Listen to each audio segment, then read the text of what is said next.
Welcome to another episode of Out of the Pods. I'm Deepti. And I'm Natalie. And guys, look at my nails. Well, you can't if you're listening. I have press-ons on and they're super long. It's like I'm like living a whole new life. Like, who are you? Honestly, it's crazy. I feel like Jennifer Lopez. No, honestly, I have never seen you with nails that long and it's kind of creeping me out. Like, I feel like truly a new woman.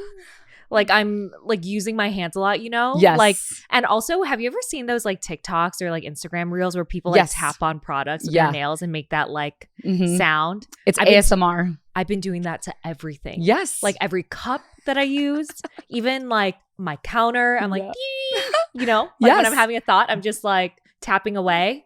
So nobody told me. And I feel like this needs to be talked about. Like, this is so important before you put on press-on nails. You change the way you interact with everything, like your phone, like foods, how you scratch yourself if you have a little itch. But I feel like the most like biggest thing you have to be aware of is how you use the bathroom with these nails.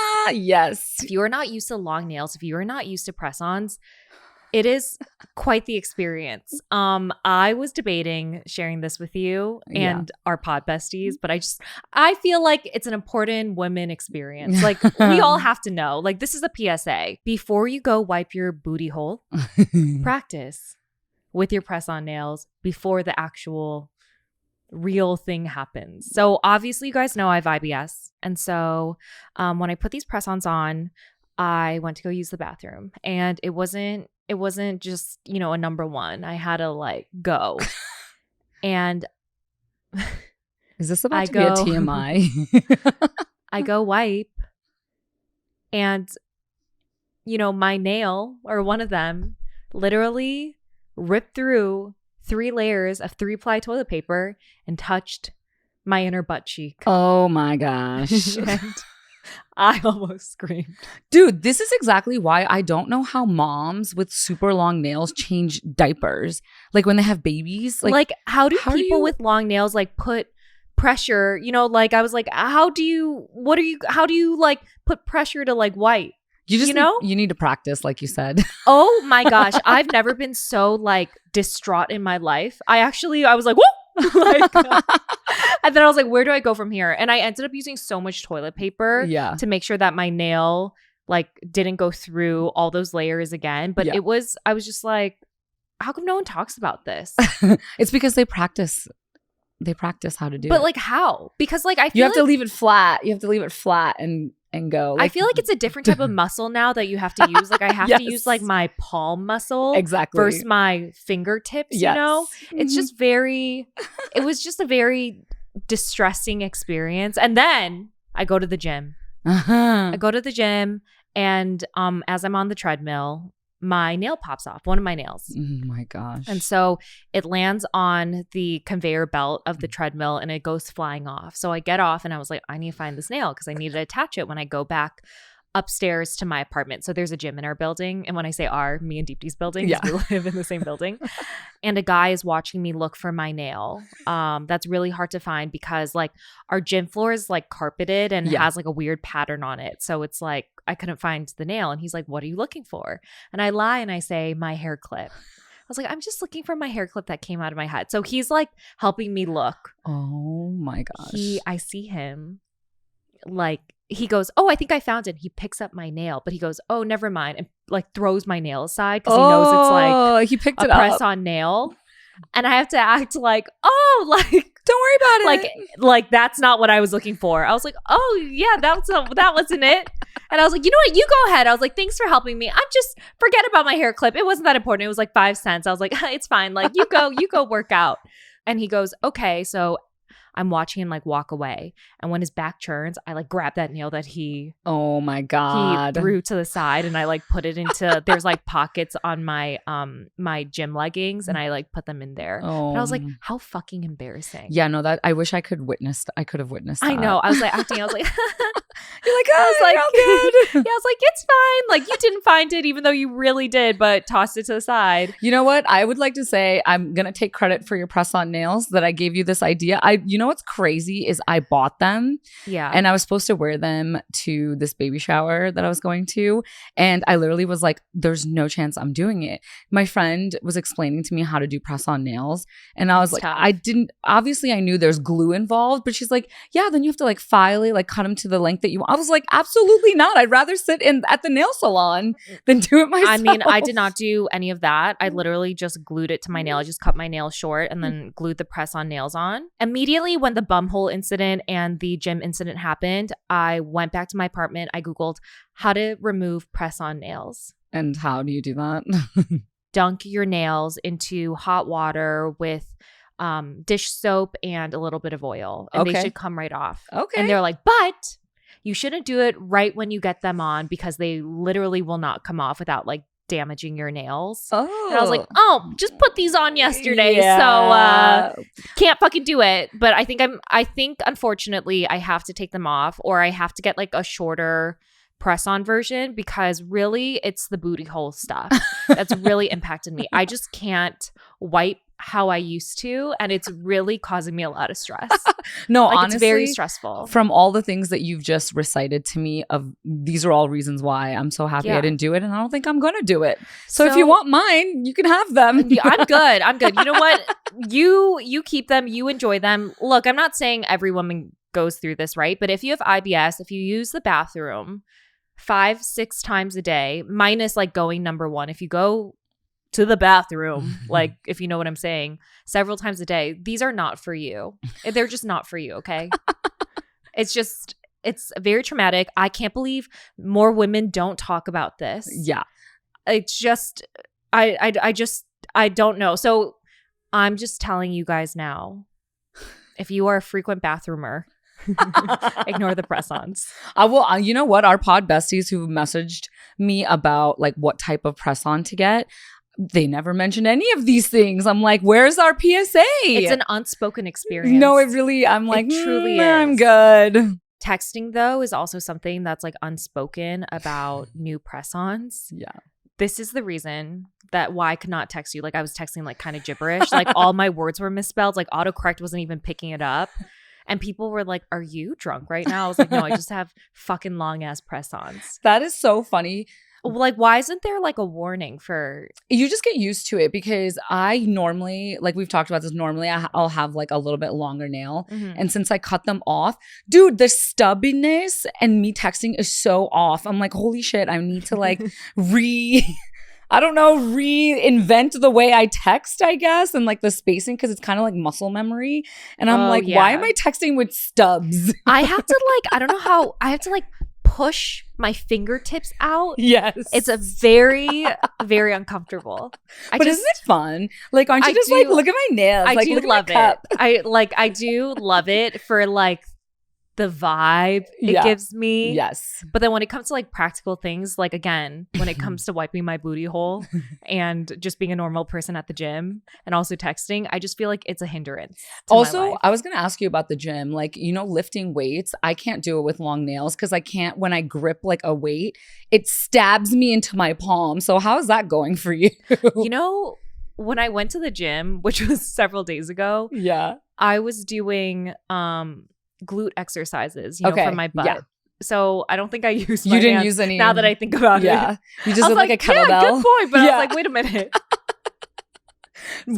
That's when I know I need to go to the salon and get them cut, because I'm like, it digs into my palm. Oh my God. And it hurts so bad. So just wait till your next lift sesh and text me in gibberish how you handle Wait, the I'm really scared. I feel because now that I'm looking at it, I'm like, those are the longest I've ever seen your nails. No, it's shocking to me. Those are also weapons. Like, when you're out, I was thinking about that. Pierce someone in their eye. 2 nights ago, I was walking home at 9 p.m. from the grocery store, and I thought about it. Like, if someone came behind me, could I just like poke their eyeball 100%. With my nail? Well, not if you're holding groceries, but well, obviously I would throw them. But also, when I tell you I went to the grocery store, I went to our grocery store just to get brown butter cookies. Oh my God. I thought you said you were gonna. You guys, pod besties, this woman Who? Literally you. She literally texted me the other day and she's like, Deeps, like, don't let me get these cookies. Like, cookies are my kryptonite. Like, I'll eat like the whole box if I get them. And you caved. Yeah, no, I got a box. I got a box of 4 though, not the 8-pack. And I ate all 4 in one night. Well, you know what? I'm proud of you for not going to Trader Joe's and getting those other ones. What other The ones? other cookies at Trader Joe's that you love. Those are caloric, baby. It's fine. You know what? This is what I live by. When I crave something, I'm going to eat it. Yes. Because if I don't have it, I will, the moment it's in my hands, I will eat like triple the amount. Yeah. Because I'm like, when's the next time I'll eat it? So the moment I'm craving something for like 3 hours, I must have it. I must consume it. Yes, because otherwise it like takes over your brain. The restrictive mentality is not good. I think one of the principles of intuitive eating, because that's what I try to follow, is like eating intuitively. One of it is just like when you crave something, you eat it and you kind of move on and you don't put like labels on foods like nothing's good, nothing's bad. Like a cookie's a cookie. And it's at the same level as broccoli to me. Can I just and tell it wasn't you, always like that. I can't be that person right now because intuitively I can't trust myself at the moment. And I'm like, I need a plan. If I'm going to be in a calorie deficit, I need it laid out because intuitively can't do it. Deepti is in her cutting era. I'm in my cutting era at the moment. And so if no one knows what that is, because I was like, I feel like we need to explain it. It's when you are I'm in a calorie deficit right now because I'm just trying to lose weight, get in shape. And so obviously the only way to do that is to be in a calorie deficit. And that's intuitive eating ain't gonna be it for me at the moment. Or it could be like me where I literally some days just eat cookies. We're 2 different people over here. Can I here. tell you what's been helping me with my calorie deficit stuff and my weight loss journey? Looking instead of doing like a day, like going calorie deficit day by day, because every day can be so different. Like sometimes I'll go out, sometimes I'm like not as hungry. I look at it as a cumulative week and then, kind of go off of my calories based on that, which is like really helped me actually. That's actually really good. But what I love about what you just said, though, with the intuitive eating is you do have to put in, like, I do that 80-20 rule where, like, 20% of the time, eat whatever you want. 80% of the time, stay disciplined and, set a plan. That's what kind of works for me or has been working for me lately. So I love that. We wanted to take a pause here to let you know that this episode is sponsored by BetterHelp.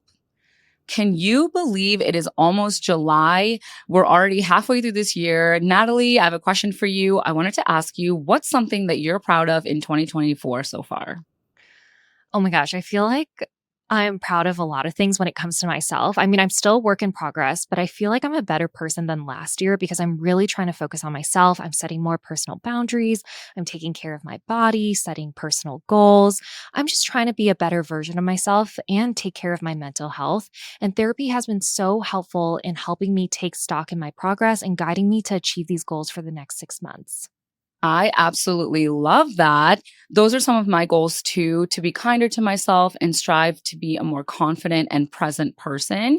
So if you're thinking of starting therapy, give BetterHelp a try. It's entirely online too, so it's convenient, flexible, and can be suited to your schedule. Just fill out a brief questionnaire to get matched with a licensed therapist and switch therapists anytime for no additional charge. Take a moment, visit betterhelp.com/outofthepods today to get 10% off your first month. That's BetterHelp, HELP.com/outofthepods. So I was scrolling TikTok, as I do all the time. Deepti is a TikTok scroller. Honestly, if I go She goes in the depths. You are like how I use Wikipedia, where you keep clicking on something, then clicking on something, then clicking on something, and you're just like, it's 3 a.m. How did I get here?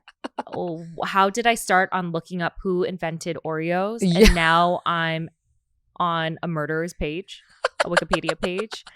No. Wikipedia is your thing? That's so funny. It is. No, I go into a deep dark hole on TikTok sometimes and like I'll see a TikTok about somebody talking about like a relationship that ended and how this guy cheated on the girl or something. And I'm like, and then I'm deep in it. I'm like, why did he cheat? Like what happened? Who is this TikTok couple? And I'm like, why do they have so many followers? Like, who are you? Like they have like 6 million followers. I'm like, who is this? Wait, is this a true story? No, this is actually a true story. Yesterday, someone named Cody and some other girl. I don't even remember the girl's name, but apparently he just cheated on her and it's a whole thing. And all these people are making TikToks about it. And they're like, I'm assuming they're like a TikTok couple. They're like a TikTok couple. Like people love them. And I'm like, damn, creators. I have no idea who this Gen Z couple is at all. You're like, let me find out. Exactly. Like, tell me what happened. Deep, dark hole. But this TikTok came across my FYP and it resonated with me so much. Have you ever heard of Mel Robbins? Yes. Okay, she's amazing. I love her. Just the speaker that she is. She's so like inspirational. She has a great podcast. She has such a good podcast. I need to start listening to it. And after watching this TikTok, I think I'm going to start listening. But one of the things that she talks about is the let them theory. Have you ever heard of this? No, I haven't. I love it. It's essentially let them theory is let them do whatever it is that they want to do. It creates more control and emotional peace for you. And you tend to have better relationships with the people around you if you just let them. Like let them do whatever they want to do. Because it's like it. Wait, I know you're gonna say something. I'm just laughing because like I was like letting them does not exist in my world because I'm so controlling. Oh, I know. You of all people need to let them. I'm like, how do I stop them? Yeah. Is there a stop them theory? Nope. You can stop yourself, but let them. No, it's like I loved it because it's like when you feel like you're trying to like control a person or an outcome or a situation, you just have to stop thinking in that manner and instead just let them go ahead and do whatever it is that they want to do. If they want to go out to brunch and not invite you, don't text them and be like, why the hell wasn't I invited? Like, and make it a big deal. No, just let them. It just shows you that, you know, where you stand with them and what your boundaries are. So like, instead of trying to control the situation, Natalie, you have to just let them. And I was like, I absolutely love that. Or you can stop them. Or ma'am, you can, yes, you could let them do it. But can you also let me stop you? You would try to control this too. No, the whole theory is let them. Ma'am, no. I can't. No, it's let them. Let them. I know. Let them, and them is me. I'm done with you. I love how I'm trying to bring up a wholesome theory and you're trying to poke holes in it. No, I totally agree, though. I totally agree. In all seriousness, I totally actually agree with this theory of just like letting people just be, because then it tells you a lot about them. Exactly. It shows you people's true colors. Yeah. And then you can control your emotions and the circumstances by, you know, like allowing your behaviors to change around them. And I just love that. I know I keep saying I'm a controlling person, but I do follow this let them theory often where I just kind of let things happen. And if I need to react to something, then I'll react to that. It's tough though, because I think in the past, I was always this person where I love anticipating things or like kind of knowing something that's coming. Yeah. But I think I've now become someone who is more like, let's see what happens. And like something's not a problem unless it becomes like a problem. So I don't assume or anticipate something's going to happen. Yeah. And I love the let them theory because it's just like, let them. Exactly. And even like if a partner of yours is like walking away from the relationship, you know how people tend to, and I've done this in the past, you tend to like crawl even harder towards them and you're like, no, don't go. Like, and you just like continue to blow them up or send them long text messages or call them multiple times, creep on them, all those things. It's like, it's such a toxic behavior that you just have to let them walk away and let them like remove themselves from your life. It's just the universe being like, you know what, this is not for you. And if they come back, you don't let them though. There you go. You know what's funny is I went and looked up this whole series of the let them theory. There's like a ton of podcast episodes under it. And one of the episodes is all about where these are all the instances let them theory does not apply. Where do you wish you followed the let them theory? Like, has there ever been an instance in your life? Yes, absolutely. It's, I would say, that 6-year relationship that I was in. Where he cheated on you? Yeah. I think I was trying so hard to make it work. And I was like, again, I was doing the thing of like, oh my gosh, I miss his energy. Like I want him back in my life. So I'm like, let me just forgive this horrendous thing that he did to me. And instead of letting him walk away, I fought for that relationship and I stayed with him for another 2 years. So that's, and ultimately he ended up cheating on me again in the worst way possible. So I should have let him walk away and, then I could have had healing so much sooner. Yeah, instead of trying to like control the situation. Exactly. Because that's exactly, I knew I was not in control anymore. And I was like, wait a minute, what do I do to just like tame the situation and be like, you know what? Let me just fix it, even though this is so bad. And ultimately ended up just being me being hurt in the end, even though he stayed. And it was like, oh, cool, I have comfort. But it's like not the right type of comfort, I have that same thought about an ex. And I kind of just wish I like let him do what he wanted to do type of thing. Because I feel like there's so many red flags, but I was so controlling in that relationship because I didn't want him to look bad in front of my friends and family and like acquaintances. And he was like acting out so much. And I feel like I should have just let him because that would have shown like his true colors. Yeah.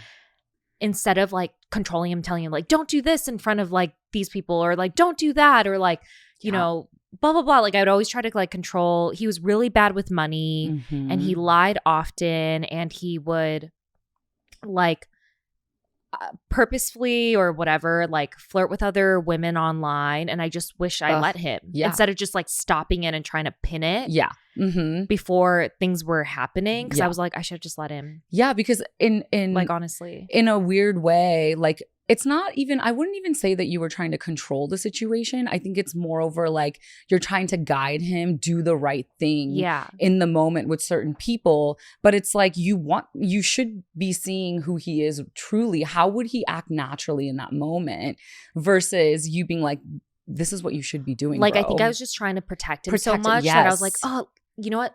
I should have just let him. Exactly. Because that would have showed me so much the type of like full person he is, even though I think I kind of knew, but I never saw it because I always pinned it before anything bad happened. Yeah, because you already anticipated in your mind that he wouldn't act right. So you're like, this is what you should be doing. Bring my mother flowers.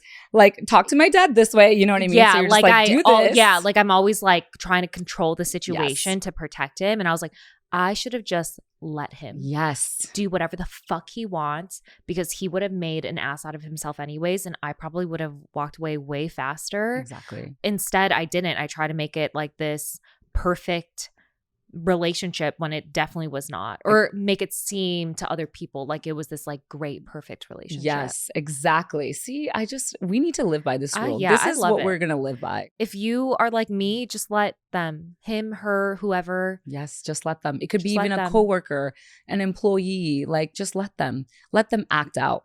And then see who they really are, and then you'll see if you want them in your life or not. Exactly, and then act accordingly. Love that. Yes. Let's get into Perfect Match Season 2, the second drop of episodes that came out last Friday.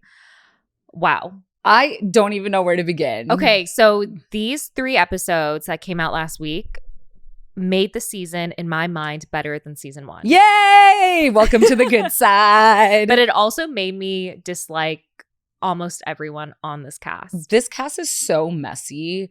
They're just, they don't give a fuck. They don't give The crazy thing is, I want to believe they don't give a fuck, but I feel like they all do, and that they're all trying to like protect their image because this is all their second times on reality TV, second or third times. But it's like kind of like this second chance because they know they probably won't go on another reality TV show. Like the chances are slim once their relevancy goes away. So I feel like everyone is trying to like protect their image, but in trying to do that, they're tossing everyone under the bus. See, it's wild. Can I tell you, I have like an opposing viewpoint on that because I feel like they don't give a fuck about their image in this. In these last couple episodes, I was like, they do not care how they come off on TV, especially the men. Because I'm like, they're flip-flopping all over the place. The fact that Kaz is jumping ship from Micah just like that is like insane to me. And we'll get into all of this. But in my opinion, did they forget that there's cameras? Did they forget that we have evidence of how they acted? Oh no, like, what is happening? Wow, we have very different takes. I think they're so aware of the cameras. I think everyone is trying to get screen time, be a part of a storyline. I think everyone is very, very aware of what they're doing. For me, I think the screen time does matter for people. I agree with that part. But for me, I think it's the backwards way. I think there's a few people in the house who are thinking that way, where they're like, let me think about my image, blah, blah, blah. And then I think a majority of the house is actually like feeling like they want to match up with people, and like insecurities are coming to play, where they're like, like, am I good enough for this person? Why is that person choosing someone are they hotter than me? Blah, blah. Like, that's what I think of. And it may be with the women more, but the guys just don't give a fuck in these last couple episodes. I was like, why are they acting so shady? Well, let's get into Kaz and Micah then, because they had a pretty prominent storyline here.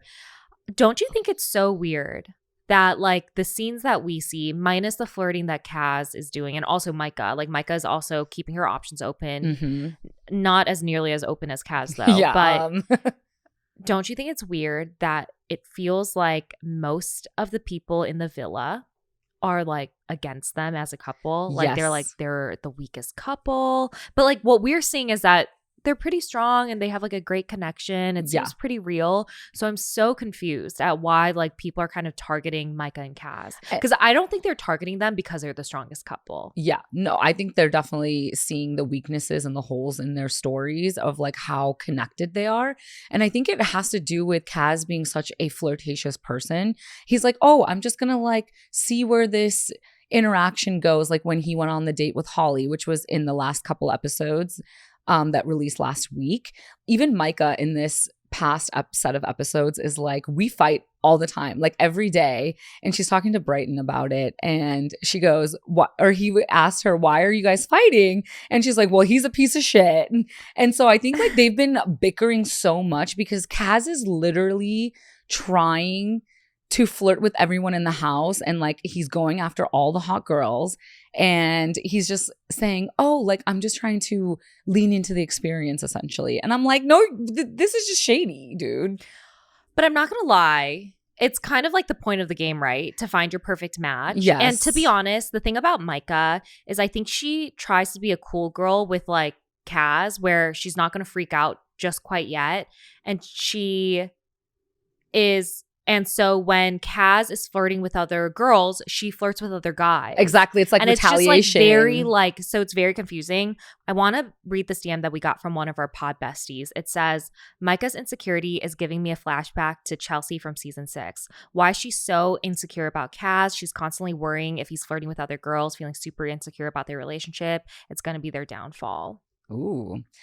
Honestly, though, okay, I do sense that she's feeling very insecure. Yeah, 100%. Because with Perfect Match, what's unique, like as opposed to like Love is Blind, where you also gain really fast feelings. I think with Perfect Match, they're being not intimate, but like they're staying in this also everywhere. Yes, that, but also they're like staying in the same room at the end of the night, which creates a lot of intimacy and a lot of real feelings, right? When you're doing a reality TV show, everything is like, it's like living there for 3 months because you're with that person 24/7. Yeah. So I think this is the perception that I got. I agree with you that I think she's having a lot of insecurity when it comes to their connection, because Kaz is like entertaining other women. Like that scene with Holly and the whole mud thing, the whole instance with the new Christine. But that was so I know, but a lot of it was like Christine was really pushing on to him. Yes. Like she was really trying to tempt him. Which she should be doing because she's trying to get into that villa. Totally. But like Brighton and other men have done that to Micah. Yeah. And she didn't shut down the conversation right away. Like she still kind of entertained it. Yeah. So I totally get Micah being insecure because I do feel like she really likes Kaz. Yeah. But exactly. I feel like she's being a little bit hypocritical because like when she sees him flirting with other women, she does the same thing. She has conversations with Brighton. She has conversations with Izzy. She has conversations with other men. So it's like, you got to choose like what path you're taking. Like, are you going to be pissed about it that he's talking to other women because you feel so strong about the connection, and or like are you gonna try to get back at him? Like you can't do both and then feel like he's gonna listen to you, because he does get pissed at the end.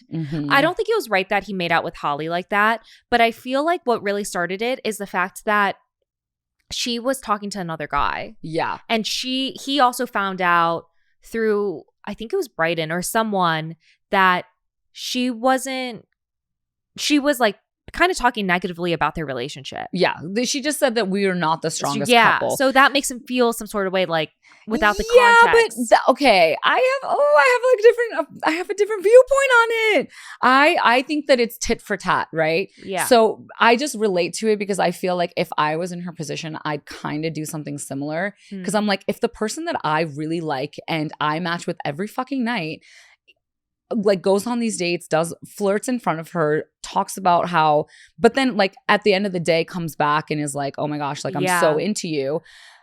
But then she witnesses when all the women come into the house, him bouncing, bopping around to every fucking girl. I'd be like, let me find some men to talk to so he feels some type of way. It's like tit for tat. I'm going to match your fucking energy, dude. So if you think that you're going to go off and like flirt with people, well, I can fucking do that too. You know, like that's the energy that I was thinking. And then they come back together and it's volatile. Like they're fighting. I feel like there's feelings there, but they're just, he's not being completely honest with her.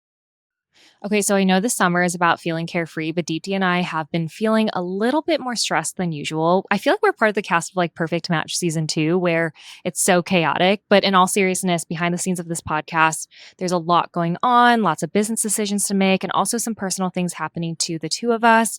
Typically, when we feel like this, we see more hair shedding and hair thinning, but thankfully, we've been taking Nutrafol for 2 years now, which keeps our hair visibly thicker and stronger.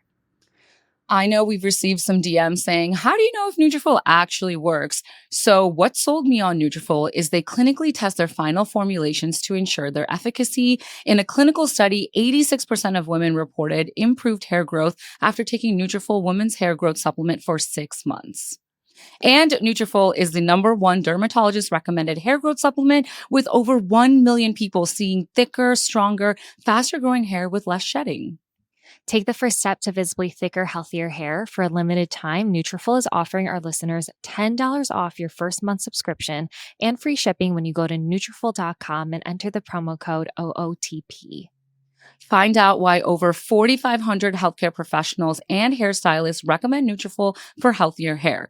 Nutrafol.com, spelled Nutrafol.com, promo code OOTP. That's Nutrafol.com, promo code OOTP.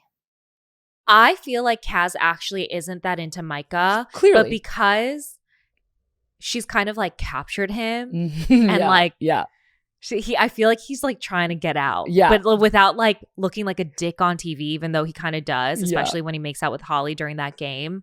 But I think he like isn't as into Micah, and he's like, how do I like it could be that out? He was just using Micah, not using her, but like she was the perfect clutch to make sure he stays in the villa every night. 100%. Because I feel like Micah's feelings for Kaz is so much deeper versus him. Like you could kind of tell by their social media activity right now too, where like Kaz doesn't really post anything of Micah versus Micah posting a lot of like BTS content, like with Kaz, like things like she took when they were filming. Yeah. So I don't know. Something just feels off. Like I don't think that they make it. Yeah. No, they definitely don't. Remember, know. he just matched with Christine. So, yeah. And okay, I think it was so fucked up of Micah because she wanted to match with Brighton. Yeah. But he matches with Elise. Yeah. But it's so fucked up of her to go to Izzy and be like, hey, like, potentially we can grow a genuine connection. Baby girl, there's literally 3 days left. You like, you know, Micah. She just wanted to be in the house. But that's what I'm saying. It's like, that's what I'm saying. Like, it sucks because you see hearts being broken. But I think at the end of the day, the whole point of this is to get screen time by staying in the fucking villa. Like no one gives a shit really about connection. So like it's tough when I see like all these tears and everyone being like, well, like you're in a relationship with me or like blah, blah, blah. It's like, At the end of the day, it's all about staying in the villa and getting screen time. So I don't believe shit from people. I think everything is heightened because there's alcohol going on and, you know, people are drunk and you're living in a bubble. But I think ultimately when everyone steps out into the real world, it's not that serious. See, that's an interest. That's exactly what I think. I feel like emotions are so high when you're in that environment of a reality TV show.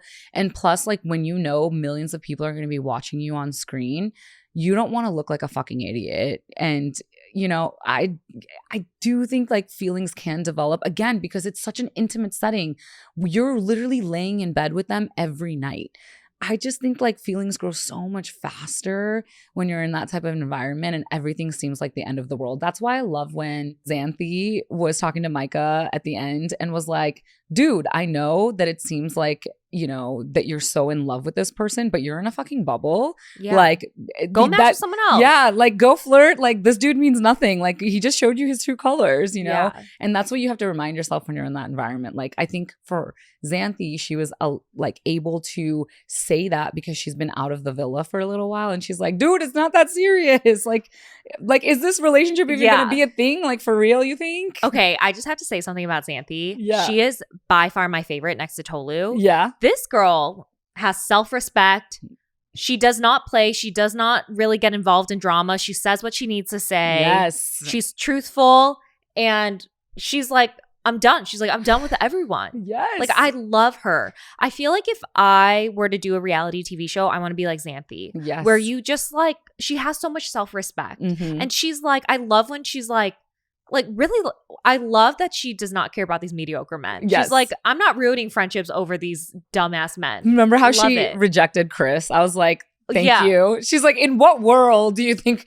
I loved when Chris came up to her and was like, you know, like in the real world, I feel like we would have hooked up. And she's like, what? Like, yeah, bro, she's no. like, okay. Like, okay. Did you think it's weird that Elise matched up with Brighton, knowing that was kind of like Micah's kind of like second option? Can I tell you? Because it feels like Elise like has some sort of vendetta against Micah still. I was exactly going to say that. I think that that's Elise's entire personality on this show is to get back at Harry and Micah. I think one, because Micah is the reason why Jess came into the house. Right. And why she broke up with Harry. And Harry because, you know, he picked Jess. Yeah. So I think like she is very vengeful against both of them. Do you think that's why she went after Brighton? Or did you think she truly likes him? No, I don't think that she truly likes Brighton. Well, that's the part that really confused me because like Elise had Justin at the palm of her hands. Oh yeah. Just match with him if you want to stay in the house. I don't know why she made the switch to go with Brighton. I don't know if that was producer pushed. Yeah. I do think that scene where Micah says to Elise, like, I'm disgusted, as if she's pissed that Elise matched with Brighton. I think that was totally edited. I don't think that happened the way it did. Okay, There's too much like sound bites with like the back of the head where you don't see her say the actual words. Yes. I just knew they were trying to like, I feel like editors were trying to make some dramatic moment to show like Micah was pissed about that match, and I don't think she actually was. No, I was laughing earlier when we were talking because I think it's so funny the way they edited that scene where Elise is talking to Justin and and he's like, they fade him out and she's like hard eyeing Brighton. I was like, that is TV gold. Okay, but what a hypocrite Elise is, because she got pissed at Harry in the beginning for dropping her for Jess. Yeah. And look what she's doing to Justin. Dropping him for Brighton. I know. I don't. Oh, man. I really want to like Elise. You were so pissed at Harry for doing the same thing to you, but you can easily do it to Justin. Exactly. It sucked. I know. It sucked to watch and it felt so hypocritical. And look, it's just a dumb show. So I'm like, I'm not. Yeah. It's like, whatever. Who cares? Yeah. She's just playing the game. Exactly. But it just. I was like, oh, Elise, I kind of liked you. I did too. I really like her. And honestly, I think I still like her because you know what? Play like those men, girl. Yeah. Play and them. I was like, you know what? They all kind of suck. All the men suck. You play them. You know what? Elise, come on though. Like, why did you pick Brighton of all people? He's literally the worst. But she doesn't know that because when this filmed, Squid Games did not come out yet. Oh, I wasn't even talking about Squid Games. I think like Elise saw the way Brighton and Dominique were together and his behavior towards her and his like know-it-all attitude. Like it was just, I don't know, it was just a lot. And I was like, Elise, really? I understand if you like are physically attracted to him, but he's literally just trying to do anything to slither into this villa. No, yeah, like Brighton's a slitherer. Yes. You know what I'm talking about too? Like Yeah, the men like, who slither in. That is Brighton. Like he finds his way, which is so crazy.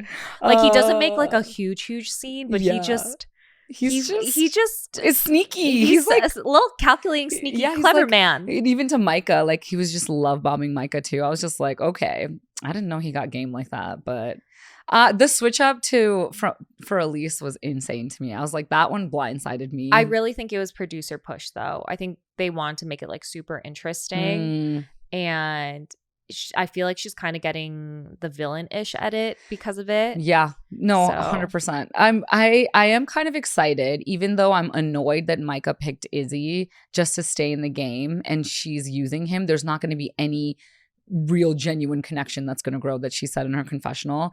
But I am very glad she did it because I can't wait for the finale when she shows up. And I love that Christine. she's staying in the house. Like, you know what? Good for her. I would do the same thing as Micah too. I'd be like, you know what? Even though I'm using Izzy, I'm fucking staying in this house. 100%. Castings he can match up and fucking get rid of me. Fuck no, I will find a way in. Yes. That's why, okay, so I know originally in last week's episode, I said I hate the gameplay of Perfect Match. Like, it just... I like shows where it's a little bit more genuine. It's like kind of like more lovey-dovey. But I am starting to really love like the gameplay where people are like kind of getting like vengeance. Yes, I think it's pure gold. I love it. Pure reality TV gold. But I love that Micah and Izzy matched up. I love when Love is Blind people have each other's backs. But speaking about Love is Blind, Trevor being introduced.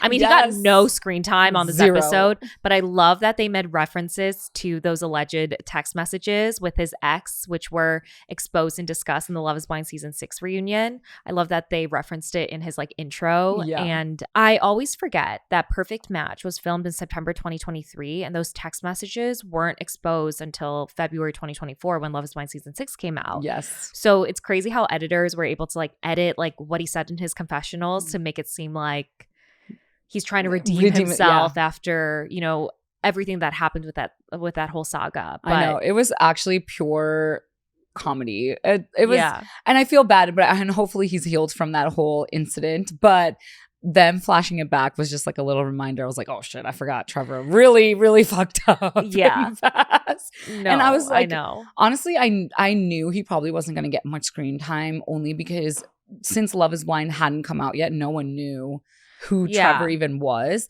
And same with Jess. Jess just is like just such a cute, bubbly, beautiful girl that like Harry was like, I'm falling in love with you. But Trevor, I was like, oh, he got zero screen time. No, you could tell that nobody knew about Love is Blind season 6 because remember when Jess and Trevor are talking about them getting rejected by their partners, like they're telling some of the cast about that, and Jess goes like, I didn't get rejected. Yeah. So you realize like, oh, nobody knows anything about Trevor and Jess because their season hadn't come out when they filmed Perfect Match. Ooh, yep. Oh, Trevor. That's yeah. So I just wanted to mention that because, but I mean, he really just kind of disappears in these episodes, minus his like little intro. But can we please talk about Harry and Jess? There's so much and to Melinda. And Melinda. Can't forget VIP. about Melinda.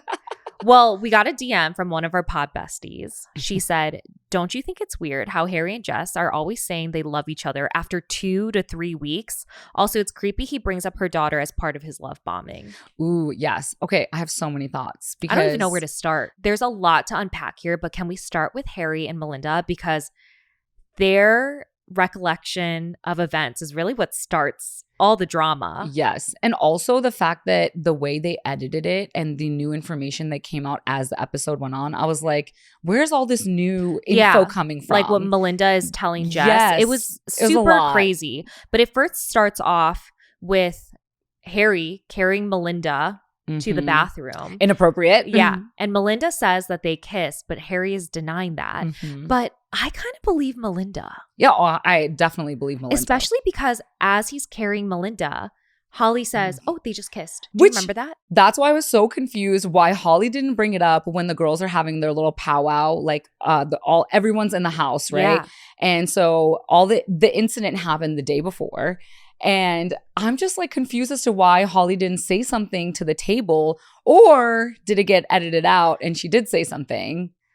I think it got edited out because here's my theory. I think that there is footage about it, but editors want people to discuss who's telling the truth. Is it Melinda or Harry? Because first, it ups social media engagement when people are discussing this incident, right? Yeah. If they showed the footage of them kissing, then we already know Harry lied. Mm-hmm. Or vice versa. If it shows footage that they never did kiss, then Melinda lied. But right. I think they want it to be like a discussion in these sets of episodes because that's where the drama is like, who's telling the truth? Like Jessica's trying to find out the truth. The only reason I believe Melinda is because of what Holly said in the beginning, but also when Brighton says how she saw Harry with like chocolate makeup on his nose, which means like Melinda's makeup rubbed off on him. Like she was clearly super close to his face. Yeah. But okay, there's a couple theories. In my opinion, I definitely think you're right. They're not playing it for a reason, but there's obviously not going to be a reunion that I know of. So they can't like play it back. But I'm confused because I'm like, normally the cameras follow you everywhere you go. But since Harry was carrying her towards the bathroom, he could have done it in that area where he knew there wasn't going to be any cameras, because Harry's not stupid. So like him like being flirtatious, whatever, he's like, cool, whatever, I did that. But the kiss part, I feel like he actually did kiss her. But because it's by the bathrooms, like they don't have footage of it. Oh, that's just my theory. I mean, that makes sense because think about the fight that Shane and I had before our wedding day. Mm-hmm. I don't think that there's any footage of it. Right. Because it happened off camera in the shared apartment. Yeah. And I feel like if there was, they would have absolutely played it because it was crazy. Exactly. They would have played it. Yeah. That's why I was thinking, because I'm like, that is such gold.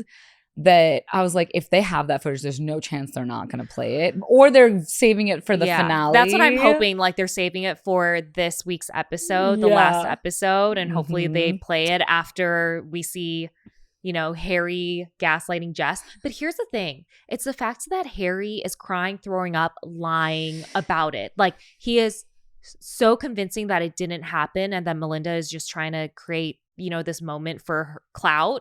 Which is a projection, in my opinion. So rich. Yeah. I was like, come on, Harry. That is very rich coming from you and this cast, to be honest. I was like, you guys are on the show for clout, which is fine. Do fine. you. But it's like, don't blame someone for doing something for clout when you are on the show. Exactly. Also for clout. Exactly. It's like a clear projection. Yeah. But honestly, I definitely believe Melinda. She has no reason to lie. And if you saw the behaviors of him taking a body shot off of her, him carrying her like straddle style multiple times to the bathroom back and forth, I was like, this is extremely flirtatious behavior.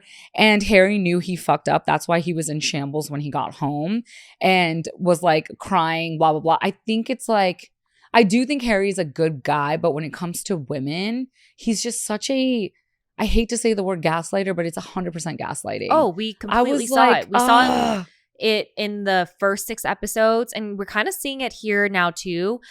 The only reason I think a big thing that shows like Harry is gaslighting is the fact that he's trickle truthing. Yes, exactly. Where trickle truthing, I love that. Where like, the more Jess asks, he's telling a little bit more about what happened. Yes. Where he's like, I made a comment about trying to get Melinda pregnant. Like it was playful, but it's like. The funny thing is, where did that come from? He didn't even say, oh, I'm going to try to get you. Melinda revealed that he was like, oh, I can put a baby in you. Like whatever. Harry says to Jess, he's like, oh, she'd make a cute pregnant lady. Oh. And that's like such a those are two so different, very, but very like different things. Kind of the truth, but not kind really. Of the truth. No, it's crazy. Oh, it's so bad. And the fact that when they were in the villa, you remember when Jess is like, where's Harry? And he's upstairs like in bed, like just distraught. Yeah. And it's like, if you were innocent, even if like the worst thing you did was being playful, why are you so scared and distraught? Exactly. It was interesting. Odd behavior, but I think it's to gain empathy and sympathy from Jess. And I do have to say, I am very, very proud of Jess for the way she handled herself, in the sense that she really stuck up for herself and was like, dude, like just called him out on a lot of things. But on the other hand, she folded so quickly in the conversation. Like it started off very heated. She was really standing up for herself and she's like, dude, I'm not going to tolerate this shit, that type of behavior. And then immediately was like, you know, but like I care about you. And then like folded so fast. I know. Well, let me read you a DM we got from one of our pod besties. So this is another one. It says, why is Jess being such a mean girl? I totally get not believing Melinda, but telling her to act like a lady and asking if she's proud of herself is so uncalled for. For someone who made a brand for being a girl's girl, it's gross she puts more anger towards Melinda than Harry. She's totally coddling Harry sometimes. Yeah, I agree with that. I totally agree. Like, why are you getting so much more angry at Melinda? Sure, maybe Melinda should have taken you to the side and told you what was happening. But can I be honest? You're on a fucking reality TV show. So even if she took you to the side, it's still going to play for millions of people to see. And all the women in the villa are still going to see that conversation at some point or the other. Yeah. So what does it matter if Melinda says it at the table or says it on the fucking side? It's still going to be seen for millions of people. Okay, I think it's because now she's going to be forced to make a decision about Harry with everyone else knowing. You know what I mean? Yeah. So it's like, yeah, they're going to find out like later when the show airs. But now at the table, because Melinda said something to her, everyone there knows. And if she like gets back with him or like doesn't talk to him or like doesn't, I don't know, address it, it's going to make her look really stupid. Like, Jess, are you really just going to like let this go? And I think it would have been easier for her to be like, I'm okay with Harry if the entire table didn't know about it. I think that's where it stems from. I think she's trying really hard to make this work with Harry, but I think deep down she knows like he's a fuckboy. I don't know. It still just rubbed me the wrong way how hard she went on Melinda versus Harry. I don't like how she told her, act like a lady. Yeah. Like, are you proud of yourself? And I want to be like, I don't know. It's just like made me think very negatively about Jess. I also wanted to talk about an interview I saw recently that involved Jess and Tolu. Oh, yeah. And it's been making its round on social media. But it's a recent interview that was about Perfect Match. So it was part of like the press junket for Perfect Match. So they're being interviewed about the show. It's Micah, Tolu, Xanthi, and Jess. And Tolu is asked a question about her connection with Dom. And like Tolu answers it very excitingly. Like, and she's feeling very vindicated. And she's like talking about Dom. And Jess is acting all embarrassed. Yeah. And she like tapped Micah. Yeah. She's acting all embarrassed of Tolu. And it's like really, it's just really like cringy to watch because of how Jess is treating Tolu. Yeah. Like she's like, Tolu, like, oh my gosh. Yeah. Like it's just, came off very mean girl. And the fact she was tapping Micah to kind of get like Micah's validation. Yeah. In terms of like, isn't Tolu like acting embarrassing? It was just like, it was so mean. And it, for me, kind of showed a little bit of Jess's colors in that like, I think that she can sometimes be very critical towards other women. Yeah. No, I think I saw that interview and it was, I don't know what the backstory is with that or what Tolu was even talking about really. Yeah. But I found that very odd too. But I do have to say, I think I'm starting to like her a lot more in these next set of episodes. I really see her struggling with the fact that like I think deep down she does know that Harry did something bad. Like in the way that he's like speaking about it. And every time she talks to Melinda, like there's new information, like the fact that Harry said, I would love to like fuck you right now or something along those lines. Yeah. I think she knows what she has to do, but she's like trying to just match and continue on. But what we know already in the outside world is that they do date after the show. Yeah. Sorry for the spoiler alert, you guys. But to me, that's frustrating. And you know what I was thinking watching these? I want to know what Jess is thinking watching these episodes back right now, because she actually gets the full evidence of some of the things that happened, not the kiss, but like some of the things that happened. And everything that has happened since the show finished filming, the way he treated her, the way he like gave into relationship rumors with Riley, who was his dance partner on Dancing with the Stars, while he was dating Jess. And Harry says this on his podcast, Boyfriend Materials is the name of his podcast, but he said it on his first episode. Those rumors of him and Riley dating each other was really the demise of his relationship with Jess. Yeah. But which is insane. But he is to blame for a lot of those rumors. Like he was coming out with TikToks with Riley. He was giving into like these rumors. And so it shows like he did not change. Yeah. And he did interviews where like he was like so flirtatious with Riley, like talking about them kissing. And one time he was like talking about Riley being pregnant. Like it was like a lot. Yeah. And so he was definitely playing into it. And we're seeing the exact same behavior, a little glimpse of it again now that Perfect Match is airing. Like he just posted a picture with Jess like while he's holding her like on the beach, and there was like TikToks of them like with the old filter, like where it changes your face to be older. And so I feel like he's playing into all of those things, but I don't think I've seen Jess post anything about Harry. I've heard that she's posted one TikTok using his audio. Okay. But I guess she's been telling people that she told Harry not to post any content of her, and he totally like ignored that and is like posting content. He's like, who cares? And he's talking about it on Boyfriend Material too. So yeah. Ooh. I don't know. It's kind of weird. But then one of our pod besties also DM'd us saying like, Jess is also being kind of weird on social media with Harry, where she followed him recently, but then unfollowed him and like got into a little like weird situation with a reality TV content creator because she unfollowed this content creator for posting things about her and Harry. And this content creator posted like messages between them. Oh, interesting. And Jess is saying like, I don't want to see the stuff. Like, I don't want to see it. But then this content creator's like, it's everywhere. Yeah. She's like, first of all, you went on a show. Yeah. And did all of this. And secondly, like you're also posting content using Harry's audio, like his voice. Yeah. Like this voiceover. So it's like, it's just very, I don't know what is going on behind the scenes, but like something is happening between the two of them. And I don't think it's good, but I don't know what it is. Again, it just comes back to, I think Harry has been in the reality TV game for so long. He knows how to play the game. Yeah. And I'm not going to lie to you. I hate to admit this, but this season is so entertaining because of him. And he's just like really fun to watch. He's a train wreck in some instances. And like him like throwing up, crying, doing all these things.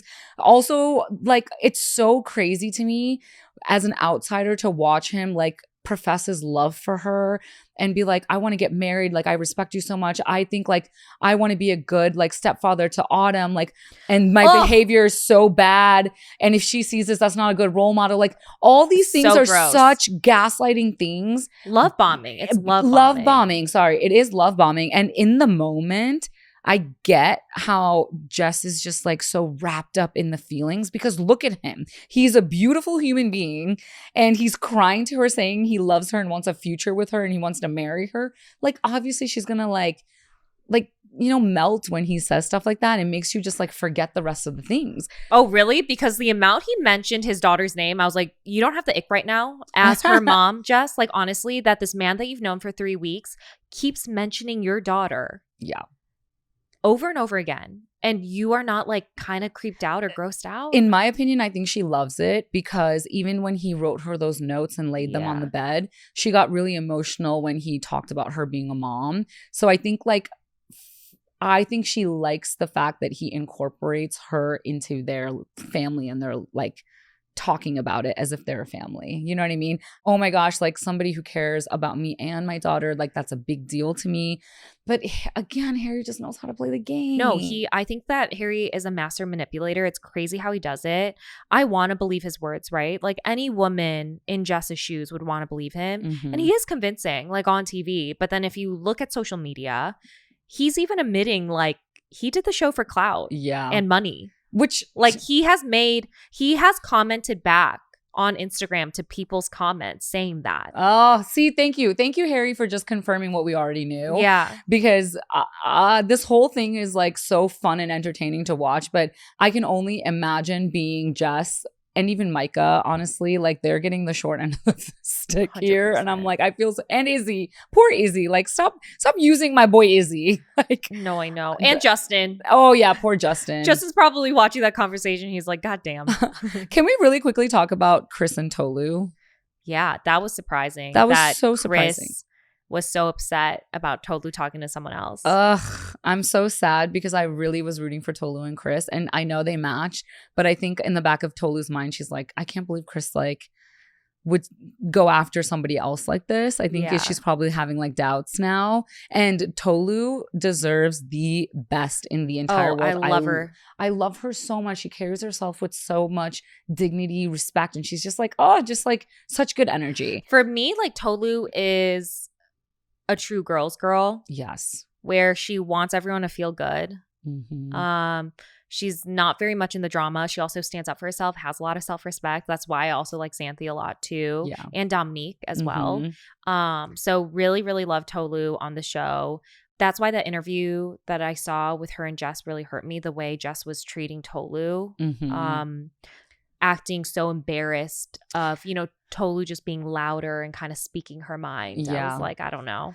Yeah. I think I have this like, I like Tolu so much. Me too.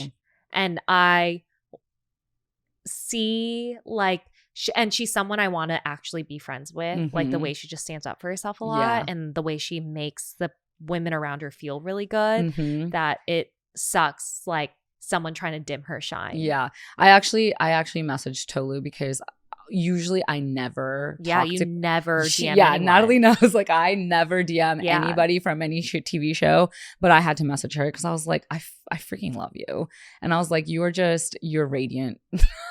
She messaged me back like saying this. It was so sweet. She's such a sweet person. I love that. I can't wait for this week's episode. Me too. I feel like it's gonna be crazy. I feel like I already know what's gonna happen. Let's face it, we already know who's gonna win. And who do you predict? I think Alara and Stefan are going to win. And if the house doesn't pick them to win, I'm going to be really pissed. And I just want to say, in our last recap, I was rooting for them.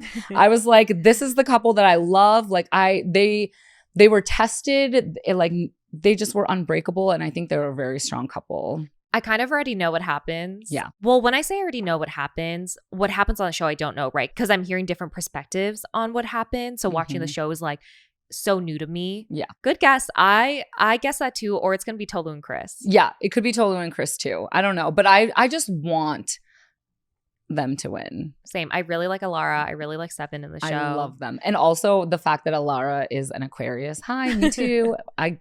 Takes one to see one, and I see you, girl. We're the best. No, I'm just kidding. But no, I'm very excited for the finale. I need it today. Yeah.